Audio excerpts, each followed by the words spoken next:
Nós vamos agora saber o que aconteceu com o mercado de soja, com o mercado de milho. Hoje foi um dia de negociações, pelo menos no fechamento, no ajuste final em queda, o que estaria influenciando esse mercado. Vamos às telas antes. Vamos ao fechamento da soja lá na Bolsa de Chicago para acompanhar as negociações de hoje. Gleidson está aí. O março fechou a $15 mais 15,50. Teve uma queda de 9 cents por bushel. Maio, $15, 12,25, 9,25 de queda. As negociações com julho, $15 mais 4,75. 10,25 de queda, 10,25 de queda para o agosto a $14, 66,25. Agosto abaixo, portanto, dos $15 por bushel, mas as demais posições ainda mantêm, né, esse fôlego aos $15 acima. Mas será que isso vai permanecer? Daqui a pouquinho a Carla Mendes, editora do site, né, editora da agência de notícias, né, do Notícias Agrícolas, eu falo site, mas é uma plataforma multimídia, enfim, uma agência, né, geradora de informações para o agro. Soja na B3 está aí. Março, $33,42, 0,45 de queda. Maio, soja negociada $33,30, 0,63 de queda. Julho, $33,37, 0,09% de queda. Agora sim, nós vamos direto do Tempo e Dinheiro, São Paulo, Campinas, nós vamos ao Notícias Agrícolas, falar com a editora do NA, Carlinha Mendes, que está conosco. Carla, boa tarde. Aliás, o Notícias Agrícolas não é apenas um site, não é apenas uma agência de notícias, é o mais tradicional e o mais confiável veículo de comunicação do agronegócio brasileiro. Respeitadíssimo, Carla. Boa tarde para você. Boa tarde, Braga. Obrigada, né? É bom saber que nós estamos à frente de um veículo tão renomado como esse. São 25 anos de história, né? O Notícias Agrícolas completou o ano passado 25 anos de história. Somos aqui capitaneados pelo nosso chefe de redação, Alexander Horta, e temos a sorte, né, de termos tido essa fundação feita por um jornalista com uma visão muito além do alcance, né, que é o João Batista Olive, e aí passando o comando administrativo, mas ainda assim o comando, né, desse navio enorme que é o Notícias Agrícolas, que a gente tem que ter cuidado ali para manejar, para o Daniel e para a Ana Paula. Então a gente tem um time aqui consistente para garantir que essas informações chegarão todos os dias aos produtores brasileiros. E por isso a confiança e essa parceria que nós temos também no T&D com vocês. Você diariamente conosco vai comentar o que influenciou no mercado de soja e de milho. Aliás, a soja hoje apresentou queda em todos os vencimentos. O mercado não é climático, seria ao contrário. As perdas já estão contabilizadas para os produtores aqui na América do Sul, da Argentina, aos produtores gaúchos. Isso não entraria na conta de uma forma positiva para impulsionar as cotações, Carlinha? Era para entrar, né, Braga? Era para entrar, até porque a gente tem ali uma condição que vai se deteriorando, né? Não é uma perda já consolidada, é sabido que teremos uma perda de um tamanho X. Não, a gente ainda não sabe o tamanho dessa perda. A gente ainda não parou de contabilizar perdas, né? Inclusive, nesta quinta-feira, como tradicionalmente acontece, saiu um novo reporte da Bolsa de Cereais de Buenos Aires, apontando ali para uma perda na safra de milho de 7,5 milhões de toneladas, mais perdas na safra de soja. O percentual de lavouras de soja na Argentina em condições ruins ou péssimas passou em uma semana de 56% para 60%. Então, a gente já tem uma piora que se agrava. Então, olhando para tudo isso, sim, isso deveria trazer um movimento positivo para os preços. Mas como bem colocou o Vlamir na primeira edição, né, o Vlamir Brandalize, nosso mestre e mentor, quando a gente olha para o mercado, ele já conhece esses fundamentos. São bons fundamentos, são fundamentos altistas, mas são fundamentos que o mercado já conhece. Ele sabe que as perdas estão se agravando, mas ele sabe que é um cenário de quebra de safra. Então, ele precisa de novas notícias, de novas informações para continuar subindo. Perceba que mesmo com a queda, e ele não pode cair muito porque tem esse pano de fundo, mesmo com a queda a gente ainda consegue manter patamares ali dos $15 por bushel e um pouquinho mais nos contratos mais negociados.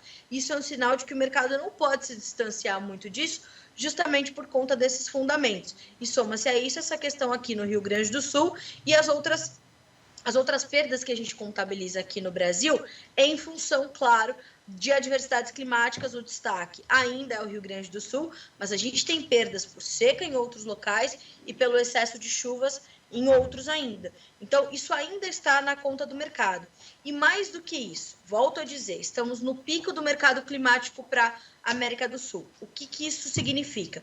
Que as mudanças nos mapas climáticos, elas continuarão muito presentes e o mercado vai continuar muito sensível a essas mudanças. Então, a gente tem a previsão de algumas chuvas no próximo final de semana para a Argentina, mas são chuvas, né, Braga, que assim, em nada vão alterar o quadro que se tem agora. Não há espaço para recuperação.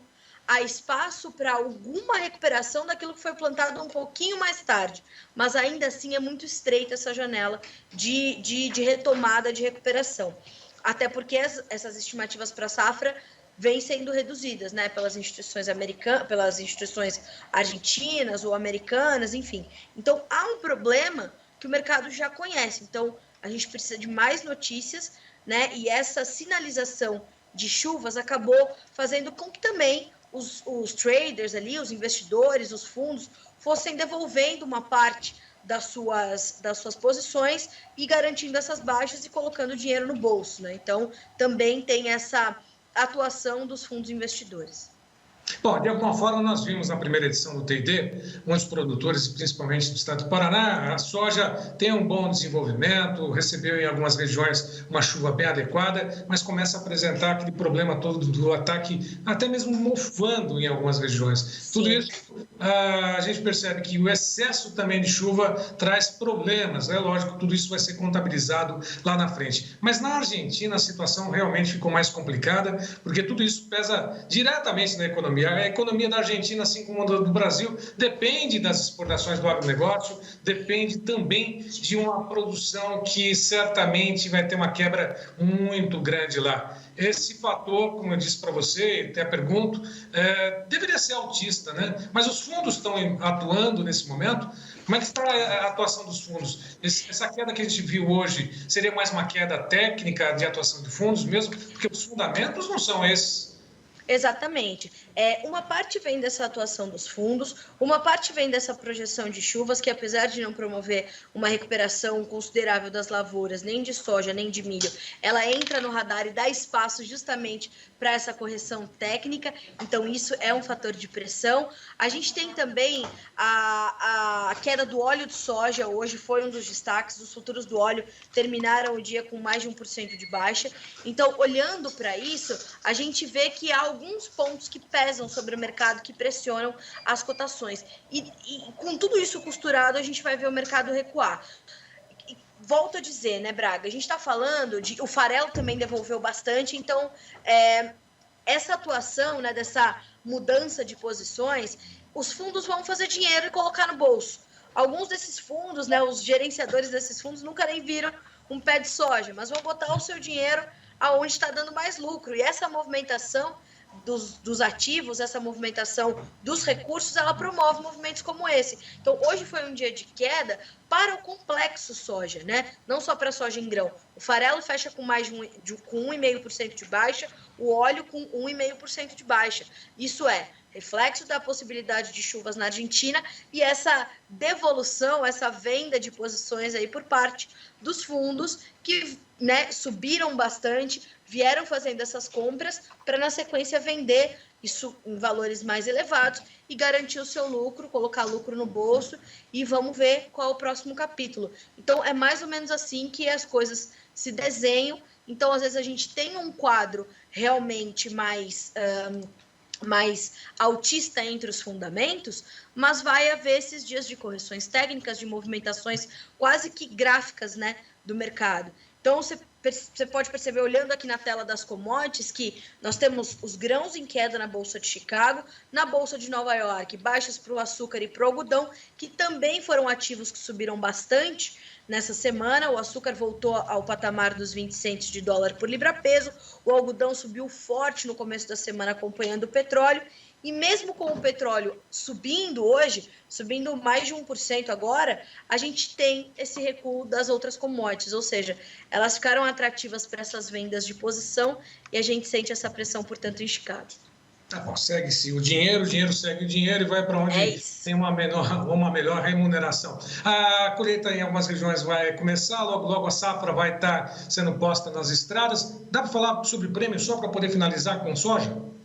Os prêmios, Braga, eles estão nesse momento tentando também redefinir a sua direção, porque a gente tem essa volatilidade intensa em Chicago e a gente tem essa volatilidade do dólar. Hoje o dólar chegou a disparar na abertura, subiu mais de 1%, depois foi mantendo-se no campo positivo frente ao real, mas amenizando as suas altas, tem agora um ganho de 0,2%, caminha para fechar o dia assim com R$ 5,17. Então, nessa movimentação, eu não tenho aqui ainda as minhas referências de prêmio, mas a gente está falando de prêmios que seguem positivos, né? A gente está falando de valores variando ali entre 25, 30 centavos de dólar acima de Chicago, acima do valor do bushel praticado em Chicago, até 60 cents, $1 nas posições mais próximas. Por quê? Porque a gente ainda não tem a entrada efetiva, grandes volumes de soja, a colheita está começando a ganhar ritmo agora, mas perceba que mesmo com uma safra recorde sendo estimada,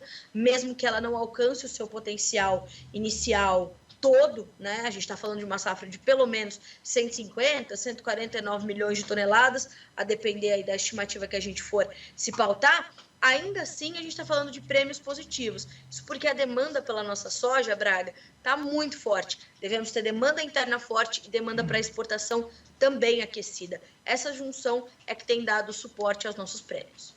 Bom, vamos ao milho então. Vamos aproveitar, Gleidson, vamos ao fechamento da Bolsa de Chicago e na B3 a referência de Campinas. Milho lá na Bolsa de Chicago, exemplo da soja, $6,76,25, caiu 5 cents por bushel. Maio, $6,73,75, 5,5 de queda. Julho, $6,62,25, queda de 5,75. Setembro, $6 mais 10,50. Esse é o milho negociado em queda na Bolsa de Chicago. Aqui na B3, milho base Campinas, referências em reais, a saca com vencimento em março, entrega para março R$ 90,75, recuou 0,91, maio R$ 90, 0,94 de queda, julho R$ 87,73, 0,69 de queda, e o setembro R$ 87,55, 0,40 de queda. O que aconteceu com o mercado do milho hoje, Carlinha?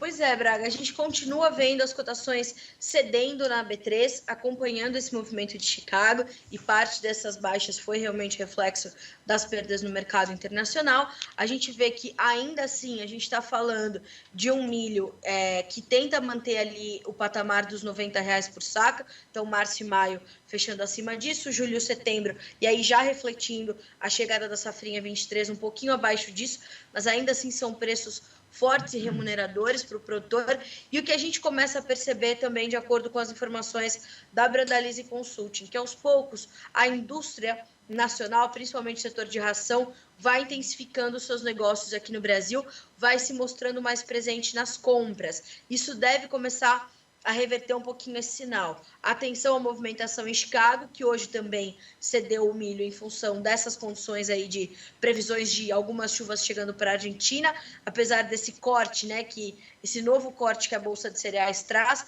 uma perda de pelo menos 7,5 milhões na safra de milho da Argentina nessa temporada. Então, nós também temos fundamentos positivos para o milho brasileiro, para o cenário global de milho, mas a gente tem ainda esses momentos de pressão, essas correções técnicas que, como eu disse, vão acontecer.